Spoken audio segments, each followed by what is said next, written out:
Hey there, Grade 7 historians, and welcome to today's Explainer. We are about to embark on a pretty incredible historical journey. We're going to look at one of the most dramatic transformations in all of human history, tracking exactly how a massive empire completely flipped its worldview in just a few short centuries. It really all comes down to this one massive question. How did a small, persecuted group of believers end up literally taking over the most powerful empire in the ancient world? I mean, this wasn't an overnight change, and it definitely wasn't easy. We're talking clashing cultures, huge political crises, secret meetings, and emperors battling it out for ultimate control. Okay, let's dive into this by clearing up a really common historical misconception right off the bat. You might think the Roman Empire attacked Christians simply because the Romans hated new gods. But the truth is actually the exact opposite. The Romans enthusiastically accepted new gods from all over their territories. They loved it. The real issue, the thing that caused all the friction, was that Christians absolutely refused to worship the Roman emperor. So here is our roadmap for today. We'll hit 1. The Roman religious world, 2. A new faith emerges, 3. Persecution and survival, 4. Constantine's turning point, 5. Spreading across the empire, and finally, 6. The Christian Empire. Starting with Section 1, the Roman religious world, gods, cults, and emperors. To really wrap our heads around the massive shift that's about to happen, we first need to understand the religious status quo in the early Roman Empire. And the most important word to know here is polytheism. That's the belief in or worship of more than one god. The Roman world was incredibly diverse and just densely crowded with deities. Religious belief wasn't just a weekend thing. It was completely enmeshed in Roman daily life, and the physical world was thought to be literally suffused with the divine. Traditional Roman religion was incredibly active. People relied heavily on animal sacrifice to gain favor from the gods. They worshipped household spirits at these little, small shrines, and they eagerly embraced new mystery cults like the Egyptian goddess Isis or the Persian god Mithras. But here is the absolutely crucial part. Traditional Roman civic duty required the worship of emperors. The Senate would often deify them, literally make them into gods. Moving to Section 2, a new faith emerges, the monotheistic disruption. So, into this super crowded, polytheistic landscape, early Christian communities began to appear, and they brought a major disruption with them, summed up in one word: monotheism. This is the belief that there is only one God. Now, this concept sharply contrasted with the traditional Roman worldview. Christians believed they couldn't participate in the worship of other gods because, well, to them, those other gods simply weren't real, or worshiping them was strictly forbidden. And the consequences of this monotheism were just immense. Because Christians firmly believed in only one God, they flat out refused to participate in state cults honoring the Roman emperor. Now remember how Romans tied religion directly to politics and the safety of the state. Because of that, the Romans didn't just view this as some quirky religious disagreement. No way. They viewed this refusal as literal political treason. Section 3, persecution and survival, martyrs and monks. Because the Roman government viewed the Christians' refusal to worship the emperor as a direct threat to the peace and stability of the whole empire, it led to periods of intense state-sponsored persecution. And during these really harsh crackdowns, a new concept became highly visible: the martyr. A martyr is a person who is killed because of their religious beliefs. We actually have historical records, like a diary from Carthage in North Africa, that details the lives of young Christian women like Perpetua and her servant Felicitas. Rather than openly renounce their faith just to satisfy Roman authorities, they bravely faced execution in the arena. But, not everyone was martyred. Others found completely different paths to survive. Many Orthodox Christians just fled the cities entirely for the relative security of the desert, particularly down in Egypt.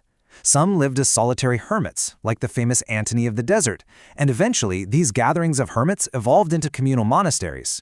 It's fascinating because this incredible survival strategy basically pioneered the monastic lifestyle that would eventually spread all across the globe.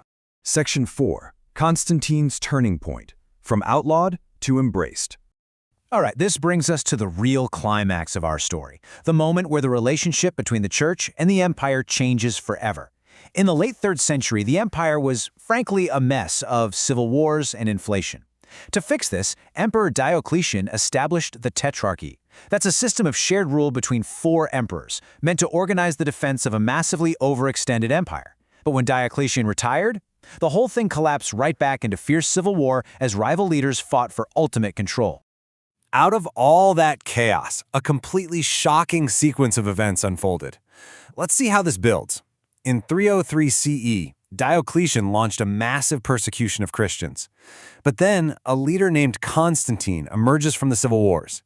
In 312 CE, he credits the Christian god for his massive victory at the Battle of Milvian Bridge.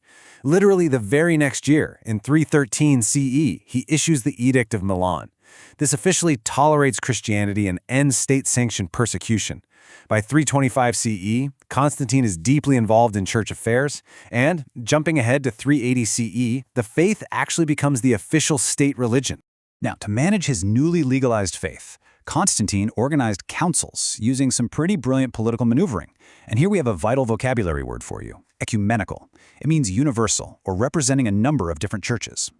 At the Council of Nicaea in 325 CE, Constantine brought together bishops from all over the empire to hammer out their differences and create a unified, orthodox set of beliefs, like the Nicene Creed. The emperor was suddenly acting as a super-powerful organizer of the church itself. Section 5. Spreading across the empire. Trade routes and teachers.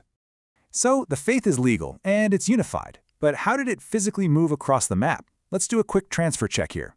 Think about what you already know. How did the Roman Empire's own design help this new faith spread so effectively? Well, the Romans built incredible networks of roads, they controlled the Mediterranean Sea, and they established these massive continent-spanning trade routes. The sheer irony here is that the very infrastructure Rome built to manage its armies and wealth became the exact highways that allowed merchants, teachers, and missionaries to spread this new monotheistic faith far and wide. Because of those routes, we see incredible, character-driven examples of how the faith took root across North Africa and beyond. In Alexandria, Egypt, figures like Antony of the Desert pioneered monasticism. Over in Carthage, martyrs like Perpetua proved that the faith could survive severe state pressure. And moving even further south to the Ethiopian kingdom of Aksum, a shipwrecked missionary named Frumentius actually managed to convert the polytheistic king Ezana, which led to the establishment of a totally powerful Christian kingdom right there. Section 6. The Christian Empire. A new status quo. Okay, so what happens when a once persecuted underground faith suddenly becomes the ultimate authority of the state? We see a historic, dramatic flip. In 380 CE, the Emperor Theodosius I made Nicene Christianity the sole state religion of the Roman Empire. Think about that. The empire completely shifted from persecuting Christians to actively suppressing traditional polytheistic pagans. Former practices, like animal sacrifice, were outlawed, pagan temples were dismantled, and the Christian Roman state began to enforce its new religious rules, basically completely upending the old Roman system.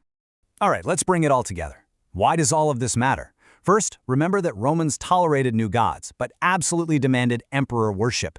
Because of their strict monotheism, early Christians couldn't do this, which led to a massive political clash. But despite brutal persecution, the faith survived, largely through the courage of martyrs and the isolation of desert monks.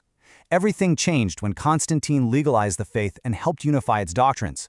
Then, using Roman trade routes, it spread deep into North Africa and across the known world, ultimately transforming into the empire's one and only official state religion. This whole incredible story of survival and transformation is brilliantly captured by the influential thinker Augustine of Hippo. He wrote a famous work called The City of God, right as the physical Roman Empire in the West began to fracture and face invasions. He argued that any kingdom created by humans, including Rome, could fall, but the kingdom of God would persist forever.